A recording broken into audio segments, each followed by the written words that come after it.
آج سے 150 سال پہلے کربلا میں علامہ نیت، جو بہت ہی متقی اور پرہیزگار انسان تھے، وہ جناب عباس علمدار کے روزے مبارک میں جھاڑو دیتے تھے، اور جو جناب عباس علمدار سے عقیدت رکھنے والا روزہ عباس پہ آتا، آپ ان کو مختلف تبرکات دیا کرتے تھے۔ کچھ ہی وقت گزرا تو ان کا بیٹا ایک لا علاج مرض میں مبتلا ہو گیا۔ وہ مختلف ڈاکٹر اور حکیم کے پاس بھاگتا رہا، اپنے بیٹے کو دکھاتا گیا، لیکن سب نے یہ کہا کہ کچھ ہی دنوں میں تمہارا بیٹا مر جائے گا۔ وہ زاروں قطار روتا رہا، لیکن اس نے ہمت نہیں ہاری۔ وہ ملک سے باہر بھی اپنے بیٹے کو دکھانے کے لیے گیا، لیکن ہر جگہ اس نے یہی جواب سنا کہ تمہارا بیٹا کچھ ہی دنوں کا مہمان ہے۔ وہ واپس کربلا آیا اور روزہ عباس علمدار پہ جھاڑو دیتا رہا۔ ایک رات وہ جناب عباس علمدار کے روزہ مبارک پہ رو ہی رہا تھا کہ اتنی دیر میں ایک سوالی آیا اور پوچھنے لگا، اے اللہ کے نیک بندے، کیوں رو رہے ہو؟ اس عالم نے کہا کہ کیا کہوں، میرا ایک لوتا بیٹا چند دنوں کا مہمان ہے، اس کا علاج ناممکن ہے، رو نہیں تو کیا کروں؟ وہ مسکرا کے کہنے لگا، تعجب ہے کہ باب الحوائج کے روزے پہ بیٹھے ہو اور اتنی چھوٹی سی بات کے لیے پریشان ہو۔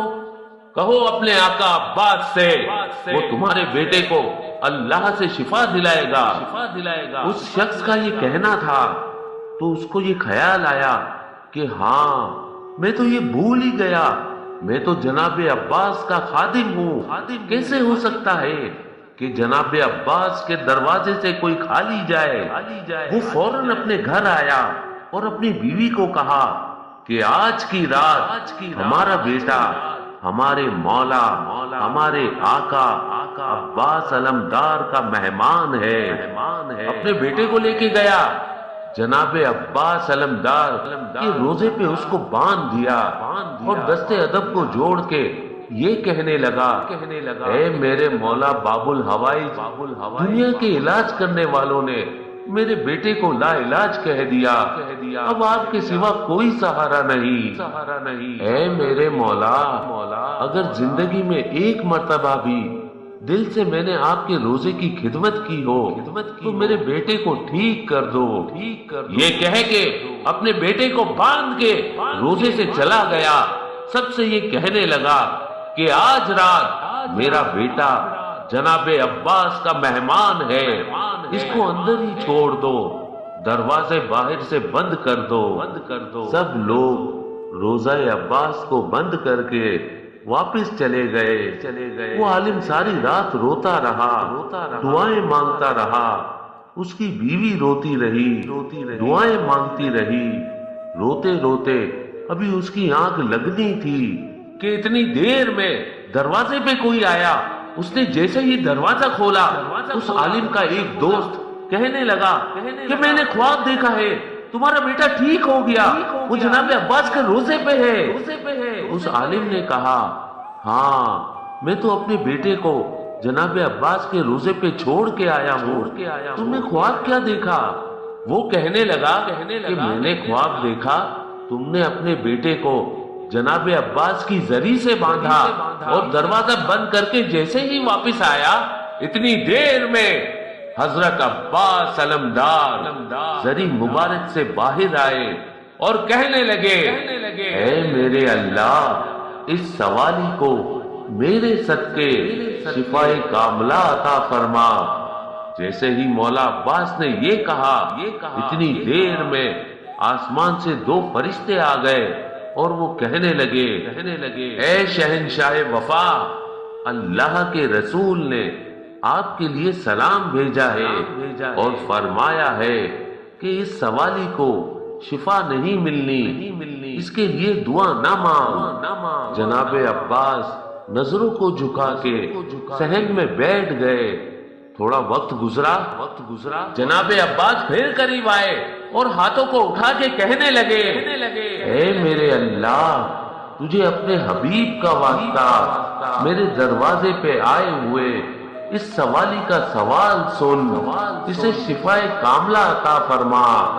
جناب عباس نے جیسے ہی یہ کہا، فرشتے پھر سے نازل ہوئے اور کہنے لگے، غازی عباس علمدار، آپ کو اللہ کے رسول نے سلام بھیجا ہے اور فرمایا ہے کہ اس سوالی کے لیے دعا نہ مانگ، اس کی زندگی پوری ہو چکی ہے۔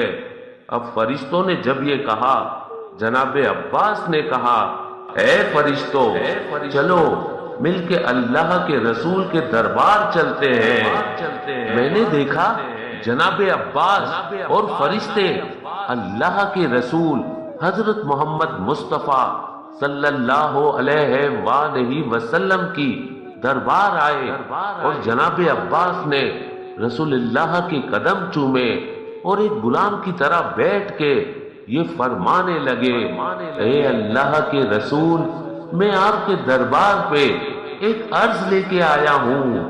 اللہ کے رسول نے فرمایا، اے عباس، کیا کہنا چاہتے ہو؟ جناب عباس نے کہا، اے دونوں جہان کے رسول، میرے مرشد، میرے آقا، آپ مجھ سے باب الحوائج کا لقب آج سے واپس لے لیں۔ جب بات یہاں تک پہنچی تو میں نے دیکھا اللہ کے رسول نے فرمایا، کیوں عباس؟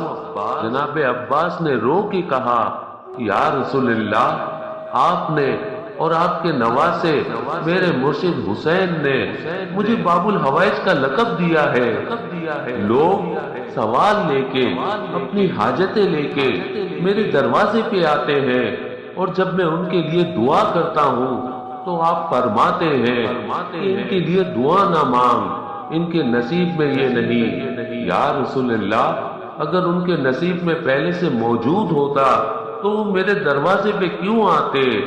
اس غلام کی عرض یہ ہے، یا تو مجھ سے باب الحوائج کا لقب واپس لے لیں، یا تو کسی بھی سوالی کے لیے مجھے منع نہ کریں کہ میں اللہ سے آپ کے صدقے دعا نہ مانگوں۔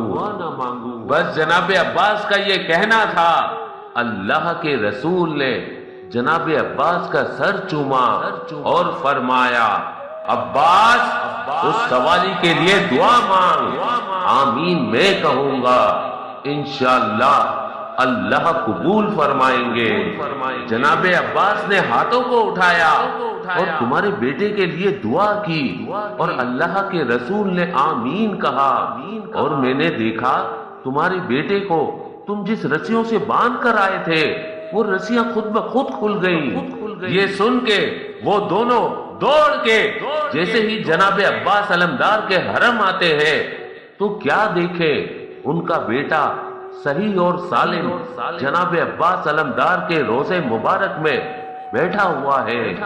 مختلف ڈاکٹر، حکیم جب پھر سے اس کے بیٹے کو دیکھنے لگے تو وہ کہنے لگے، یہ ناممکن ہے۔ اس عالم نے کہا، جو ناممکن ہوتا ہے وہ جناب عباس علمدار کے حرم میں ممکن ہو جاتا ہے۔